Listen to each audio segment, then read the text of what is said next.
Gundam.tk presents Full Armor Unicorn Gundam. Hey again everybody, it's Robert184, 2Rs2B's Gundam.tk, which is GundamReviews.net, and you've seen all the details about the parts, the weapons, the plates, and everything in between, Unicorn mode and Destroy mode, and now it's time to take all of those weapons and add them on to that to make the Full Armor Unicorn Gundam. To kick things off with the weapons harness on the back, which is going to take these two Gatling guns, you can take them and attach one on this way, one on this way, and then when you do that, you plug them down there and they're going to attach together, and then take this Y12 piece just to hold them properly in place. And then you can remove the backpack, which is going to fit down here, and hopefully fit in nicely there before this whole thing gets swung up. And then this gray part down here at the bottom is supposed to lock into place. It's a little bit tricky to get into place just because these parts of the backpack are going to get in the way when you're actually swinging up the Gatling guns, but when everything's done it should be locked in place there with this gray part gone into the middle. When you slide the backpack down, everything's going to fit on there very nicely and securely, and then there's a part underneath where you can take this part, which will attach to the action base, and plug it in and under. Which is harder than you'd think because it's got a really tight clip mechanism there as it comes off and whacks on the camera. The problem being is that if you slide this down with that part on, it's not actually going to attach into the backpack. So you've got to get it in there, and then with the hole back there and without dislodging this all-important back lock piece. Actually, the easiest thing I found to do was just to detach the whole upper body, and then you can get it in there and plug it into place, and that's going to do a nice solid connection. And you can just see that that's going to help bear all the weight of all the massive weapons that are about to be attached on. To plug the Gatling guns into the forearms, you can just take one of each type, plug it in there, and then they should lock together up here at the top. As Rambo takes his first steps out here with the 6 Gatling guns, if you bought them from the magazines, you could have put 2 on either forearm. You wouldn't have had this backpack attachment though to put them on the back, so 4 would have been the max, but the 6 are looking pretty cool. The 2 over the shoulders look great. The ones on the forearms are going to work well, except for that problem of when you've got it in destroy mode that you pop this out. So when you put on any kind of weapons, it's just going to want to collapse back inwards. So it's not all that secure, considering that we're going to about to add a whole bunch more into the same place. When you go to attach this onto the beam rifles there, you can either do it in its folded up position, so you'd have all the white parts up, but of course it's going to be a lot more exciting to have it down as a close range weapon. So you'll take the shield, take this, and take this attachment part and attach it all onto the Gatling guns. A clever bit of attachment here, when you've got this gray part with all these options and bending, there's all these little holes around and you can make it out maybe just a little bit in there. You take this part, plug it in there, that'll work with either the white parts up or down as you can see here. And that also has a slide on the back, so these parts for the shields on the forearms, you don't put on the slider part that you're going to be putting on the back. That's because it's going to be here and this can slide up and down before you attach it on to the Gatling guns. So here's where we stand at the moment for armaments. If you can make it out there, you've got the Gatling guns, the Hyper Beam Javelin in between with the shield on there. The only thing that's giving me pause for concern is that every time you add something, his ankles just seem to wobble a little bit more. He's probably going to be a lot more secure once he gets up and elevated. Hopefully you can make out here how this slide attachment, this would be inside the Hyper Beam Javelin, but I'm just going to put it on the shield here, because I'm just going to omit the Javelin for the time being for this right arm. With this one extended, it's a lot more noticeable, of course, when you look down at the bottom, but you can just see that much more plastic slapped on between the shield and the forearm than what you've got over here at the moment. I've gone straight to the shields just because I never have that much luck positioning bazookas, but remember, you could either just take a regular bazooka and put it in the hand there, and it's still going to work as long as you've got that hand exposed. And if you want to take the other ones with all of the weapons on them and turn them in whichever direction you please. I'm just experimenting here, trying to get the bazookas in hands before putting them on the back. But you can see that already I haven't tested the arm weight with just this one. If you bring the arm up, yeah, you're going to have some weight issues there, although not as extreme as when you add the extra plastic from the bazookas and all those missile pods. If the bazookas don't want to cooperate in the actual arms, then I'll just put them on the back here. First, you'll take the shield, close that up. This is the one that actually has the slider on that, and that's fairly self-evident where that attaches into. However, for the missiles, you've got all these little options back here. You've got here, here, and here. With this part bent out here at the bottom, you can see that it's going to go in here, and there's a little bit of a hole if you can make out some white behind that. So you're going to plug that in, and it's going to have a channel to hold it in place. And this thing attaches in there quite solidly, and it's going to sit at a very interesting angle, so hopefully that's not going to have too many problems in terms of balance. And that's not a trick of the angle here for the camera. He really is leaning forward, because when these attach on, if you compare them to the Gatling gun, they're going straight out to the back. I've got them in their extended mode right now, but you can see that this guy has to be pitched quite a bit forward, because otherwise he's going to go toppling straight back. But believe it or not, he's doing an okay job of keeping his balance outside of those weak ankles. The shield is looking good. Those hand grenades look fantastic, as you can see the red in the front or the back. The traffic light triple missile pods look great.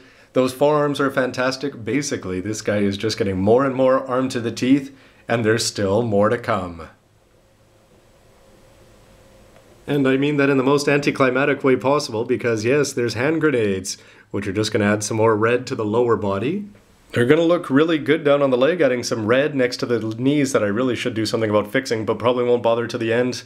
But just as I've got him supported here, this guy is one of the coolest Gundams in the world to ever go whooshing around with. The way I'm going to arm this guy is just a little bit disappointing, because he's not going to be using every single weapon at his disposal. If you wanted to add another Hyper Beam Javelin to that Shield Gatling gun combo, you could do that. The only thing is, to keep that in hand, I can only put in one beam rifle, which is going to give you 4 layers of weaponized goodness there between the beam rifle, Gatling gun, javelin, and shield. When putting in the beam javelin into his hand, I was a little bit worried, because this lower part is really weak, and if you take this power drill, it's usually down here, but you can actually bump it up to this higher position, which hopefully is just going to add a 3rd point of stability to the ground.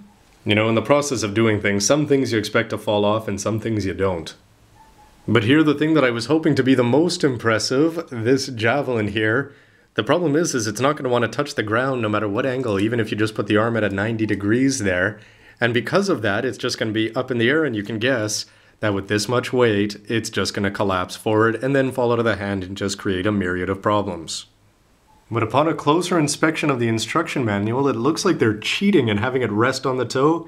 And if that's what you've got to do to actually have this thing stay in place, well, I suppose that's what you've got to do, GPO2A shield style. But I'm not joking at all when a whistle or a cough could send this guy toppling backwards, or at any moment, even if you just try to do something like move his forearm here, he could go toppling forwards just as easily. And especially if I want to put this pink part down here on the bottom, you'd have to have it up at a bit of an angle, because otherwise it would go pointing down at the ground. So where I've got it right now might just be that perfect point, and hopefully the extra weight doesn't mess it up. It's ridiculous, I know, but sometimes the easiest way to work with this guy and not have him collapse everywhere is just to do this kind of thing. And there it is. Hoping that it doesn't go topple over. I'm very happy that it didn't. What we've all been waiting for, the fully armed, full armor Unicorn Gundam. Now there's a whole bunch of problems with this. Of course, the weight issues are going to be, I should have expected more of them, really. When you add 1 million weapons, you're going to add 1 million problems. But in terms of just sheer visuals, everything is going to look great. From the paws down there on the bottom, the pink effect parts are going to look great, and the rotating base that I've got right now, it wouldn't hit the ground. But anyway, it's still just nice to have it free and clear there. The shield on the back looks good, as do the hand grenades, as you see them there from the front. The traffic lights look great, the green looks great, and this thing, when you don't look at the fact that it's at an awkward angle, as it's stabbing into his own toe for the sake of actually keeping it up there, everything about this guy looks everything you'd want it to, and that's without the benefit of the extra support of the boosters. It's like the 5th time. I'm glad it's got a cushion back there. Now the Master Grade 007 sword is a ridiculously armed monster. He's got 8 blades all over his body. I've just got 1 omitted there. But anyway, just take a look at the full armor Unicorn Gundam, in case you haven't seen it already. The beam javelin just towers, as do the bazookas, as do all the red missile paws, as do the forearms. This guy has so many weapons that you can't even tell where one ends and one begins. And I don't have my V Gundam here to pick on, so if you can make it out all the way in the back, yes, these are the same scale. 1/100th, this is 1,000 yen, that's 8,000 yen. Stay tuned for its review. It's the Zolidia from Victory Gundam. But again, it just looks like a high grade 1/144th in comparison to this monster. And despite the fact that the Amatsu and the Providence are two of the largest Gundam bad guys, again, there's just no comparison. They may take it in the width department, although that full armor one with all that stuff on his forearms is probably a little bit wider than the Amatsu depending on how you position the arms. So to get those out, you're going to have to detach them from the base jabber if that's where you had them attached to. Take them out of here, but the only problem being is that you're going to have this gray landing gear part there, so it's best just to pop the whole thing off.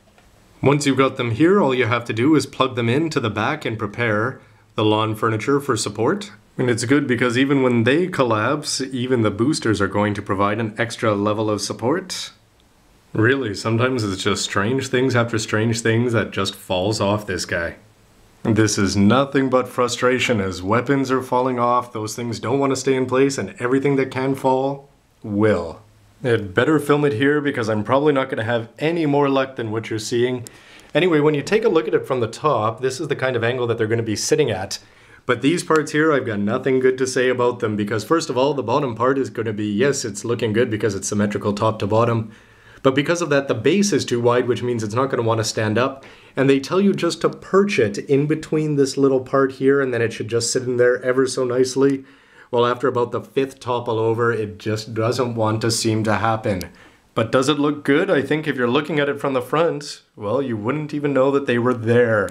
Which means the fact that it's supposed to be helping it stand up, when in fact it's just causing more problems, I'm actually inclined just to take them off and hardly ever use them again, which on the plus side means that the base jabber is not going to be so lonely, I suppose. Yes, I coughed. Maybe you can still see him shaking there. And he just topples. But with the help of an action base, which is going to fit onto that very secure part there in the back, all of a sudden those things are not going to be causing you any weight issues, and I probably should have done this a lot sooner to save myself some frustration. I wonder if this thing is exceeding the turntable weight requirements, or limit anyway. First of all, what do you think of that angle they're sitting off at the back? I think it's actually on there very secure. They're going to sit out there no problem whatsoever, and that's thanks in no small part to the solidness that's inherent to the backpack and the way that whole thing is designed. All of a sudden, the angles that the bazookas sit at here, the Gundam is leaning back a little bit more as time goes on, but the bazooka angle isn't a problem outside of the fact that these weapons are going to collapse at the drop of the hat, and that this cannot stay on if you don't actually lock it into the toe there. He's going to look pretty sharp, and I think aerial has to be the way this guy's going to go. Anyway, everybody, Robert184, gundam.tk, thanks for watching. See you next time. Bye. You know, when the Zalidia is piloted by Katagina Luz, she would not hesitate to take a run at this guy.